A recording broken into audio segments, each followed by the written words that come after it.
Pop quiz. What is the most disrespected job on Earth? Trash man. I would say that's up there. I would also... They actually have a dangerous job. Everybody looks down on them for some reason, and they shouldn't. Yeah. It's if you didn't have a trash man, what would happen with your trash? You'd have to take it yourself all the time. I would also say janitors as well. Yeah. Janitors get disrespected a lot.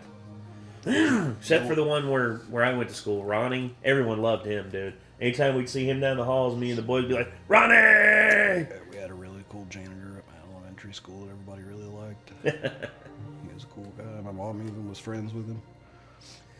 Yeah. And then, of course, there's also...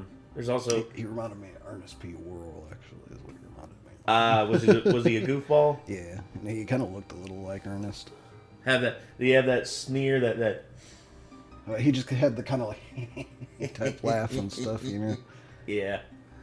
He's just a goofy dude. Oh, gosh. Did he call everyone Vern? No. Thank God. That'd have been a bit much. So, the whole deal with disrespectful jobs and, like... I know that Mike Rowe did a whole series on dirty jobs and, you know, the jobs that are basically are necessary in our society in order to keep things moving the way that they go. You know, it's like those people who worked in those septic tanks, and whenever like the septic tanks would have calcium buildups on the side, they'd have to like get down in there and like knock it off the side and pulverize it, and then and then get it out of there. Like, ugh. And then of course there was also you know, zoo keepers. You know, like the people who clean up like the shit in like the lion cages and shit like that. Shit shovelers. Yeah, basically. Well, and that's my thing with I think Casual's going to talk about in this is like zookeepers get a lot of smack talked at them. How dare you keep these animals behind bars? You have no idea what it's like to feel encaged and enslaved. It's like most of those people are fucking ignorant because most of the animals and zoos and stuff have been rescued. Yeah, they're either rescues or they were born in captivity and cannot be put back out in the wild. And it's like, well, how dare you parade people through and charge them to look at you? And it's like, because that's what pays for keeping these animals alive. So, if you wish for these animals to stay alive, pay your money, buy a fucking Coke and a popcorn, have a smile, and shut the fuck up. Jesus Christ. Amen. Honestly, that's my whole deal with this shit, man. Is like, people have no respect. They have no respect for anyone who works like as a zookeeper in certain regards. No respect. Yeah. And I know that there's people who talk about, like, oh, you know, what about the whole Blackfish movie with SeaWorld and all that? It's like... SeaWorld's not a zoo. No. And plus, here's the other thing, too. The people who made that movie have come out later and said that they embellished a lot of stuff that made things look much worse than they actually were. And that doesn't excuse, like, some of the stuff that goes on at SeaWorld and, like, the sea parks and all that. But I'll be damned if it's as bad as they wanted to present it. But either way... People made things bad for the animals. The animals usually make things bad for the people. Yeah. That's why workers have killed people in captivity before. Yes.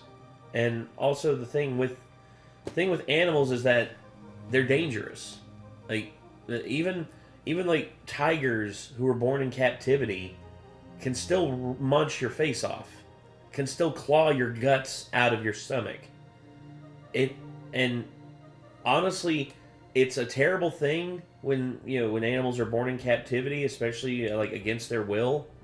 But yeah, it's much better than the alternative, marching them out back and just like putting a bullet in the back of their head, or putting them out in the wild and let them be ripped apart by the real animals that are in the wild. But anywho, Casual Geographic's got a video here, and he's got a video titled "Why This Must Be the Most Disrespected Job on Earth." Let's see what he's got to say. Here we go.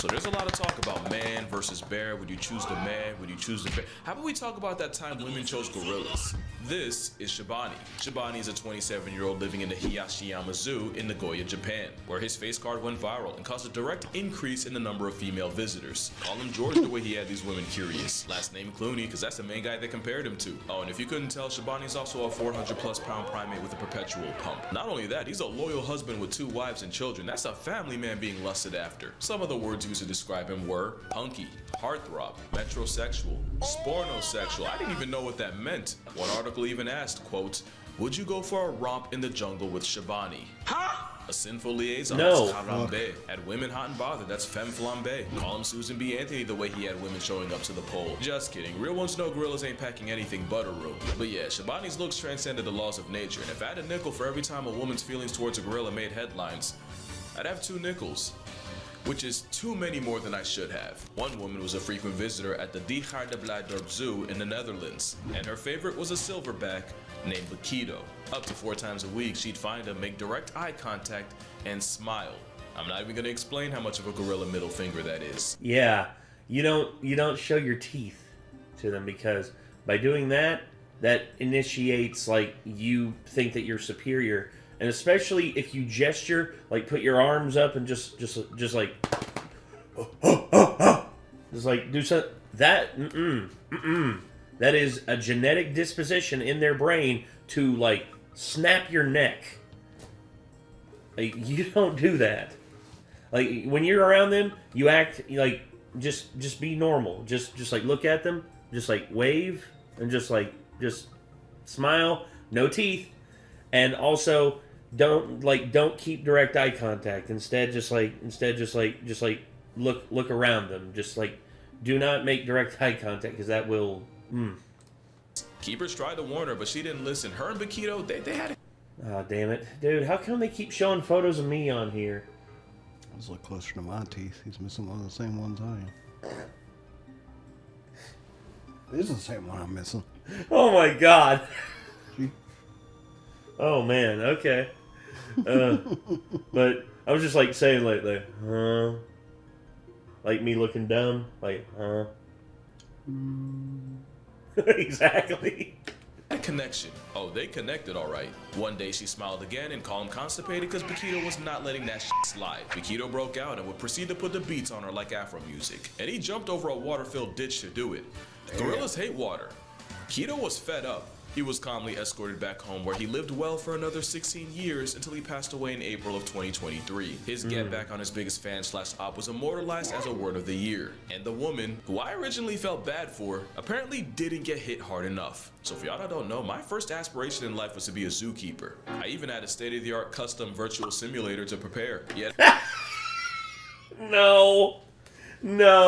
that dream flatlined pretty quick, for reasons. But this video is going to be about probably what my life would look like as a zookeeper. The weird stories, the dirty secrets, and the random trivia the average person would probably know nothing about. Like, what is the most dangerous animal in the zoo? Like, Why would you actually, slap the a answer hippo in the face? just might surprise you. Actually, probably not. Born Free USA has a database where you can look up incidents involving exotic animals in America. And if you search up animal attacks by any species in any state in an AZA accredited zoo, you'll see that the #1 culprit are big cats. That's no doubt. Not super. Because out of 101 recorded injuries, they caused 46 or 38%. Oh, Elephants were second. Damn, that's scary. No, that's the thing. That lion was fully intended to make that child into a snack. Yes, he was about to have a Happy Meal. Reported injuries, they caused 46. Look at the. Oh my god. Here's the thing. If we didn't know that there was a pane of glass there about that thick, pants shittingly terrifying. Or 38%. It would have been dead as hell. And then of course elephants as well. I mean, The thing about big cats though is their friend shapes. I think people underestimate them. Oh yeah. But if Bakito proved anything, it's that a lot of them had it coming, which is probably why primates earn bronze in brutality at 14%. Oh, Mr. Reptiles like Orangutan. Komodo dragons This is and my bears shirt. like pandas got just over 4% each. 9% were marine attacks by animals like orcas, dolphins, and stingrays, and the remaining 13% were just other. Other being something like a kid falling into a rhino enclosure or a woman climbing into a giraffe pen and nearly getting kicked off the census. Now, That rhino's just like. was gonna say rhinos got thick skulls, but even they'll feel something like He was that. probably still like, ow. Yeah, no shit. Well, here's the thing: the actual like impactful. Thankfully, it was a back kick. The front kick has such a whipping force to it. It's comparable to like a 38 like bullet. I mean, my eyes water thinking about that rhino. It's just not what he felt like. Yeah. It's like, oh, yeah. Well, here's the thing. I've been kicked in the head multiple times. A lot of it at wrestling shows from people who were like flying through the air. Most recent one was from Buggy Wright, who literally crowned me in the side of the head with his shin right here. And my bell was ringing. And then right after that, I get picked up by him and Parker Lee, thrown into the ring, and then I get a clothesline from hell from friggin' Brody. Oh. You gotta start learning to dodge boots, man. I don't really have a choice when it's coming at me, like over the top rope, and I'm supposed to help catch them. That's the thing. It's like, to prevent injury to Buggy in them, I have to like catch them so that they don't hurt themselves. Stop catching them with your face. I'm not trying to catch them with my face. It's just I don't really have a choice on where they're going. I was gonna say, dude, Buggy. Well, okay, that's the second time I caught Buggy. First time, like I tried to catch Buggy, he got too much of a jump and almost went over top of my head, and I basically had to step back to meet him. Because oh my gosh, dude, last thing I wanted to see like Bug, because Bug's a sweetheart, dude. Buggy's like an absolute sweetheart. I don't want anything bad to happen to him. And plus, like, we have faith in each other. I also don't want his butt to land on your face either. So. Well, that's true. Yeah, that's the other thing, too. I don't want a face full of ass or nuts. Take it with a grain of salt, because I thought for sure zebras would be up there, but they weren't even on the list. And I know for a fact at least a couple should. But these are attacks. I want to know what Zuby's most likely to put a halo on my head. Well, in the same database, if you looked at every time a person got put on a shirt at a zoo, accredited or not, big cats did it over 40% of the time, with elephants at a hair under 30, and surprisingly, bears barely even scratched at less than 9%. But here's the thing, if you look at non-accredited zoos, the big cat number grows to 47%, with bears and elephants at 16 apiece. And lastly, in accredited zoos, elephants actually took the lead at 47%. That's terrifying. Big cats were the suspect 33% of the time, and bears weren't even on the board. So if you're a zookeeper at a zoo that actually has its stuff together, statistically, if there's any animal that erases you, it's gonna be an elephant. Oh! Suspect, best believe a big cat might be your downfall. But also remember, if it does happen, it'll probably be your fault or your coworkers. No shit. Now, if you work at a zoo long enough, eventually some animal's gonna escape, whether it's a minor inconvenience like a bunch of meerkats, or a code red dead to rights and murk on site like a chimpanzee. It's gonna... Oh, hell no. I need to send this picture to Micah. It's like, when you show up to work on your line running job and this motherfucker comes out of nowhere. Micah would have dove out of the bucket. He wasn't taking his chances with the chimp. No! He'd have been like, fuck it! Like, no! Oh, don't worry, everybody. He'll be back. He has a 3-day respawn time. Gonna happen, and the best reaction is proaction. So some zoos do escaped animal drills, but instead of actual animals, yeah. Furries. One Japanese zoo will have workers cosplaying as an animal taking a cue from Madagascar and breaking out. Thank God, because I'm not even gonna tell you what I thought this was. What the hell? But it's a pretty... Those lions watching just be like, that man ain't fooling nobody. It's like, he comes in here dressed like that, I'm gonna eat his ass. Harmless way to remind everyone what to do when an animal gets out. That being said, this would be a tragic time to not be sober at the zoo. But what animal's the most likely to escape? In my non-professional online opinion, there's two. If you want to test how good a spot is at keeping the animal in, you should probably hire the man of the forest or the orangutan. Fu Manchu was an orang that nearly got an entire staff fired because there was a solid week where they would show up to work and the entire orangutan posse would be posted up outside. About a week was how long it took hearing for them about to him. realize- Well, that's the thing. Orangutans are, like, ridiculously smart. In terms of the primates, they are the smartest that are, like, non-civilized. Period. And it's actually estimated that they will be problem-solving, like potentially civilization building within the next, like, 500 to 600 years. And that's insane. Because they actually have determined that naturally chimpanzees have now entered the Stone Age, because now it's basically caught on that they've started using stones to like break things apart and for like using as tools and everything. It's like we are officially witnessing the Stone Age for another species. I mean, this dude's using a saw right now. Well, this is the thing. This is in captivity, but they're talking about like ones that have been in nature and are just being observed. Yeah. You see, like naturally, it's progressed to that point, whereas this dude's just using a saw, and I guarantee. And look at him using his feet to hold the log in place. Mm-hmm. That's awesome. I think that's hilarious. Realized that Fu had snagged the wire, hid it in his mouth most of the day, and used it to pick his enclosure lock when no one was looking. Dude. Ken Allen was a hairy Houdini who got out so many times that the zoo had to hire rock climbers to find every possible point of exit, because they didn't know how he got out, and Ken for sure wasn't about to tell him. And what did he do with all this freedom? Well, when he wasn't wandering the zoo looking at animals like everyone else, he was pelting rocks at another orang named Otis, because even at 95%... I ain't flipping the bird. He had to get smoked with another fucking orangutan. just be like, hey, I heard you talking shit. Yeah, that's one thing about you. I agree with Logan. Orangutans are funny. Oh, they are. Vegetarian. I like their facial expressions too, because they look like they're just kind of like, I don't give a fuck. No, there's a permanent resting NGAF face.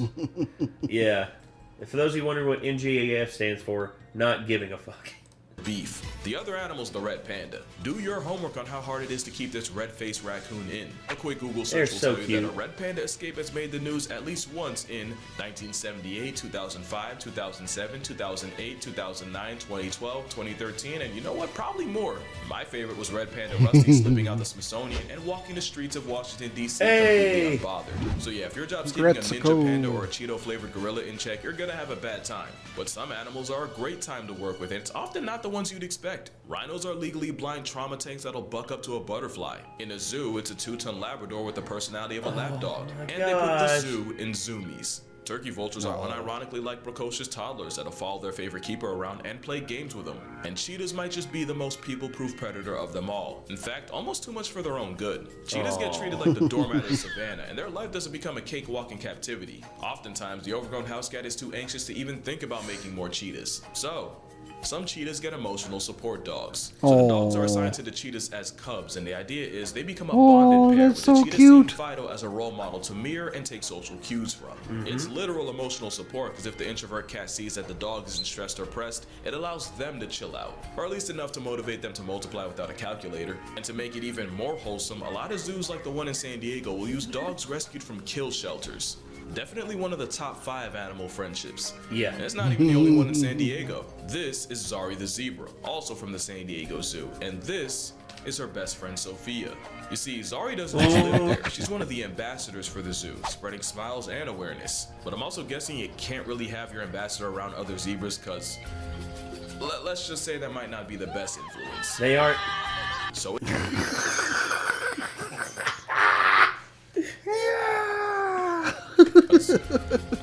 let's just say that might not. I just love the fact that the zebra's just got its snout inside the car, and instead of like sniffing for food or anything like that, it just does a metal scream. Just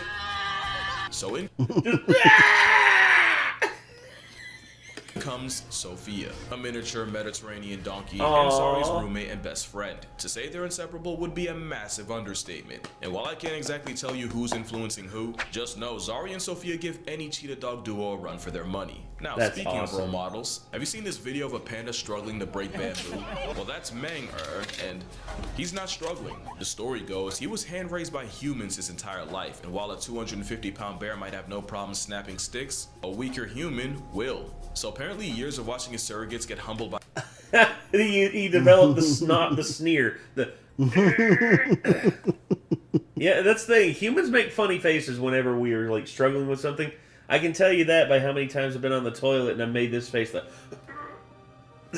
didn't need to know that. I'm just joking, man. Come on. Although I feel that. My face is much more embarrassing than that. By bamboo somehow taught him that that face is necessary to break it. You can even find videos where he breaks it, starts eating, realizes he forgot to struggle just to grimace and continue. Pandas are a lot of things, and apparently Good as Simon says is one of them. They're also by far the most expensive animal you'll see in a zoo. It looks so American zoo that wants a panda will have to pay a small annual leasing fee of up to $1 million. Yeah, that's the thing. China is like pandas are China's biggest and like most prominent export. Or here's the thing. Oh, I'm sorry. No, leasing agreement, because China doesn't allow them to leave the mainland, and every time they do, it's considered like illegal. Even though pandas are in other countries already, China still goes out of their way to be like, no, it's our national like animal. We can't allow anyone else to have one. It's like, stop it. Which sucks, because if they would give breeding pairs to like other zoos when they can, then maybe we could actually start to replenish the panda population faster. Exactly. But oh well, that's how it goes. Of course, China right now is like, have you heard about like some of the bad stuff that's happening in China right now? There's all kinds of stuff I've heard on us. You have to be more specific than that. That's fair. They're basically going through a deflationary like period with their economy, and it's looking like it's going to lead to a famine that could kill around 200 to 300 million people. Damn. Yeah. Maybe more. That's the thing. There's people who've said that it could be half of China's population, given how many there are. And that's terrifying. Yeah. Along with 600,000 for every cub born there. Add the millions to build their enclosures and the thousands spent feeding them, and the black and white bamboo bear is about 5 times more expensive than second place. And that's literally the biggest thing alive with legs. And best believe they know it. You might never meet a more high maintenance Stancing man. up. In 2014, the Chengdu research base set up a live stream so viewers could watch expecting mother. Oh, these names are killing me. Ai-Hin bring another panda into the world. It was then canceled after it was discovered she had faked her pregnancy. Somehow the same animal that got its brain nerfed by nature figured out that if they can play pregnant even after the hormones wear off, they can finesse preferential treatment. And they're not wrong. Any future mother pandas are moved to a single with AC, they get round-the-clock care and more fruits and bamboo. Quite frankly, I don't blame the bears for working smarter. But it gets even crazier. Did you know pandas can be bougie?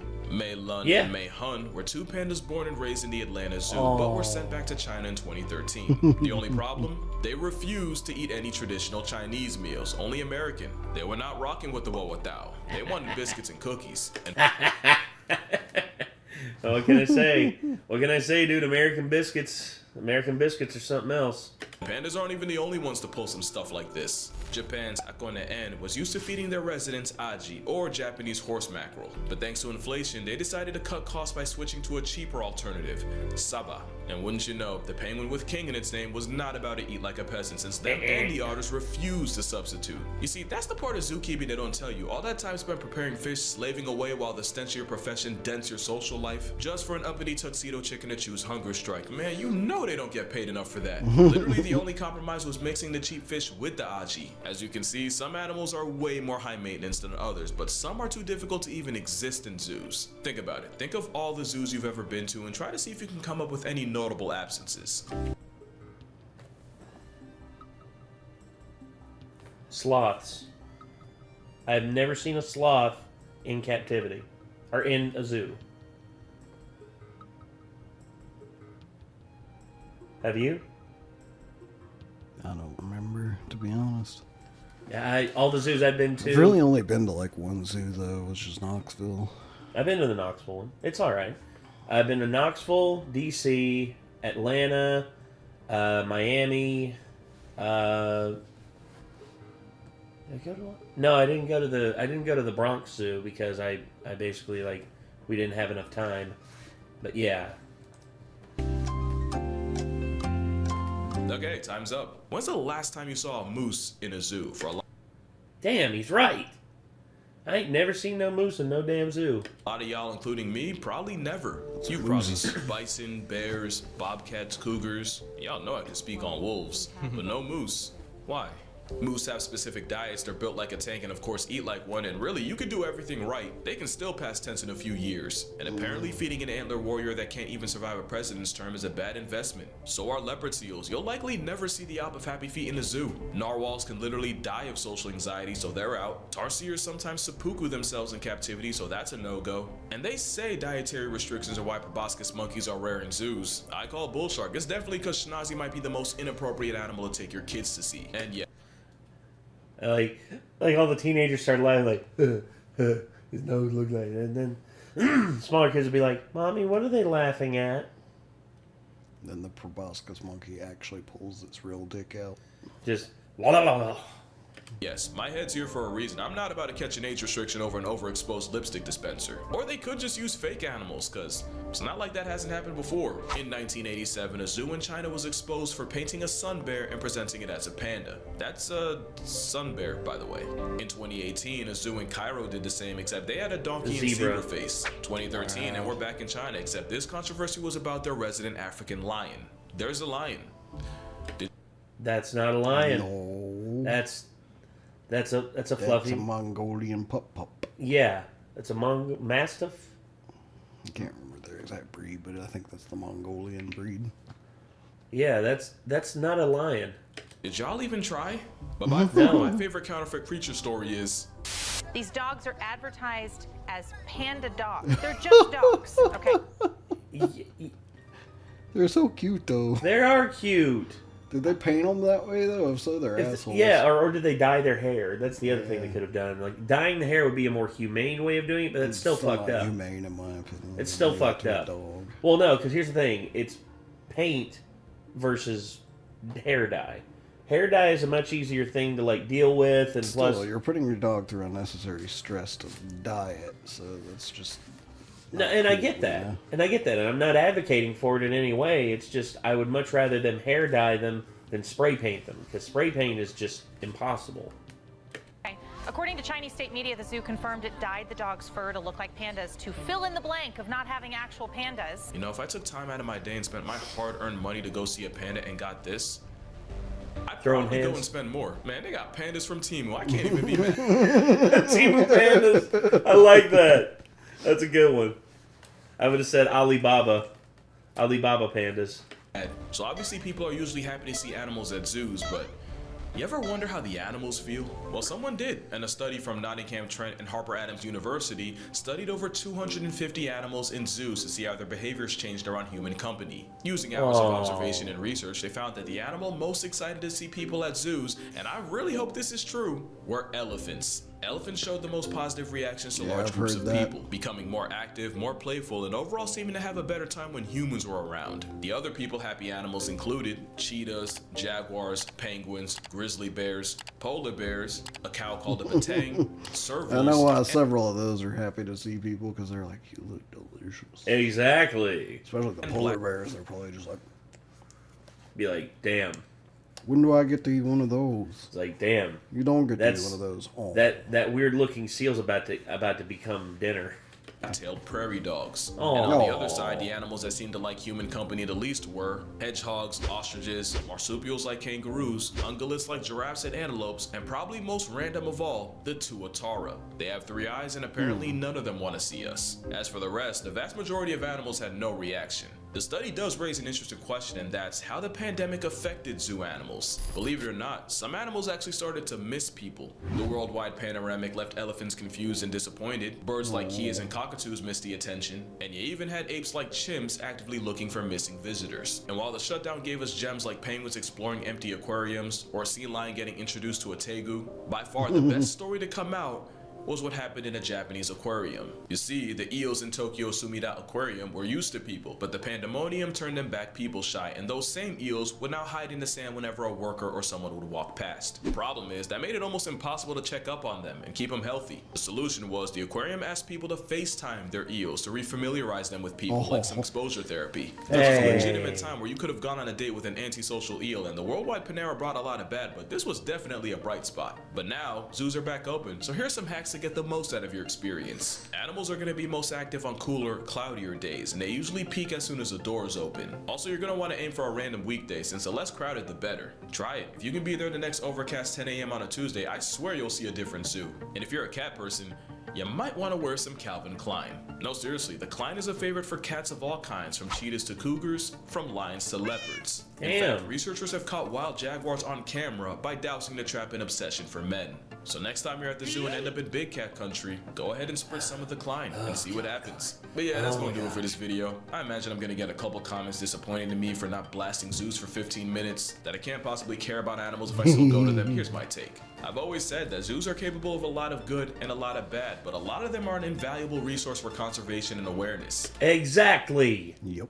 Shut your filthy fucking mouths if you don't understand this. And while I agree, there are some species that are just not built for zoos. A majority of them are there because they literally would be worse off in the wild. Shabelsky's horse was basically halfway down the grave, but it was the work of zoos that helped bring them back from the brink. Same thing with the California condor, and about a dozen more. And Sparrowthopter zookeepers are overworked, underpaid, usually overqualified. And like I said, the smell isn't just something they leave at the office. Not all zoos are created equal, and it's at best lazy, and at worst almost dangerous to put them all in the same boat. But I'ma stop yapping. Drink water, hug your mother, support your local zoo, just make sure it's accredited. Hey. Give a zookeeper a hug, who knows how much they need it. And I'ma see y'all.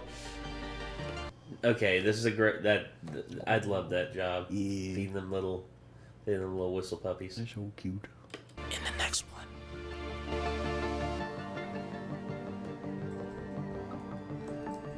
It's a good video. That was a great video. That was truly a great video. Now I want to try to go to a zoo on an overcast morning one time at least. You know, fall's coming up. Maybe we could make a trip to like the Knoxville Zoo and get there early whenever it opens, and then have ourselves a fun old time. Although I did get to do kind of a unique experience because I got to stay overnight at the Knoxville Zoo one time. Oh, when I was in neat. middle school, as well as the aquarium. Had to sleep in the damn shark tunnel.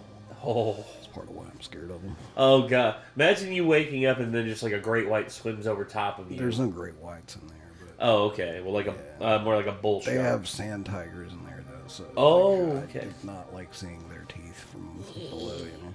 Yeah. Pretty much slept on my stomach the whole time and tried not to think about it. Oh boy. Well. Yeah, like I have kind of like a bucket list type thing though, which is like not zoo related but aquarium related. Is I really want to go to an aquarium that has a whale shark. Yes. Because that's like the one thing that I would really like to see in person. Because as much as I'm afraid of sharks, whale sharks are really cool and majestic. Ripley's Aquarium actually had one when I was there. The one in Gatlinburg? Yeah. Not that I ever saw. I think I remember Not it. a big enough place to keep one that I know of. Whale sharks are fucking massive, man. No, I know, but I thought I saw one, but I guess not. I don't think so, man. They only have them, as far as I know, in 3 aquariums in the world. Oh, really? Yeah, one's in Atlanta, one's in Japan, and I can't remember what the other one is. I guess we need to take a trip to Atlanta then. See if we can't take the Amtrak. So, you know the Jujutsu Kaisen episode where she's looking at the whale shark? Yeah. It's like that's based off of the actual aquarium that's in Japan that has one. Okay, I didn't know that. Huh. Well, there you go. Anyway, I think that's going to do it for this one. This was Casual Geographic with this might be the most disrespected job on Earth. And yeah, this is this was a great video. Thank you very much for this, Casual. And we hope that you all enjoyed this. But yes, until next time, everyone. Signing off. I'm Nate. I am Nick. Be good people. Hug your mother. Take care. Peace.